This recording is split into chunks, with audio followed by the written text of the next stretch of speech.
উম্মত উম্মতিরা, তোমরা যখন আল্লাহর কাছে দোয়া করবে তো দোয়া করো দুই হাত উত্তোলন করে, জোরে বলে সুবহানাল্লাহ।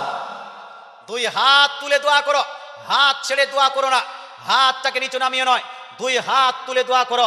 মুসলমান, আমাদের মধ্যে অনেকগুলো মানুষ হাত তুলে দোয়া করতে নিষেধ করে, তবে আমার রাসূলুল্লাহ বলছেন দোয়ার পদ্ধতিটা হলো হাত তুলে হাত ছেড়ে নয়। মুসলমান, আপনাকে বলতে চাই, আচ্ছা দোয়া করছেন এইরকম, দোয়া করার পরে আপনার এইরকম করে মাথা আপনার মুখে মশা করে নেন, কিনেন না ভাই, মাসা করে নেন। দোয়া হাত ছেড়ে করছে, কেউ হাত তুলে করছে, দুইটার মধ্যে পার্থক্যটা কি? পার্থক্য প্রসঙ্গে আমার রাসূলুল্লাহ বলছেন, হাদিসটি মিশকাত শরীফ জিল নাম্বার 1 পেজ নাম্বার 26 এর মধ্যে, এবং হাদিসটি সুনান আবু দাউদ জিল নাম্বার 1 পেজ নাম্বার আপনার 216 এর মধ্যে চ্যাপ্টার অফ দোয়ার মধ্যে লিপিবদ্ধ আছে। রাসূলুল্লাহ বলছেন, ইন্না রাব্বাকুম হাইয়ুন কারীমুন ইস্তাহি মিন আবদিহি ইদা রাফা ইয়াদাইহি ইলাইহি আন ইয়ারুদ্দাহুমা সিফরা।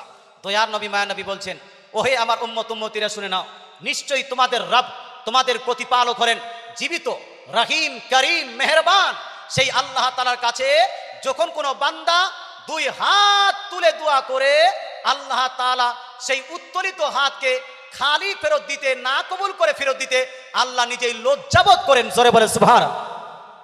তাহলে হাত তুলে দোয়া করলে কবুল হবে না, হবে না জি? হাত না তুলে দোয়া করলে কবুল হবে কি হবে না এর কোনো গ্যারান্টি নাই, কিন্তু হাত তুলে দোয়া করলে কবুল করবেন কে? আল্লাহ গ্যারান্টি দিয়েছেন কে? রাসূলুল্লাহ। এই জন্য আমরা আহলে সুন্নাতুল জামাতের মানুষ যখন আল্লাহ তাআলার কাছে দোয়া করি, সেই দোয়াতে হাত তুলেই করি।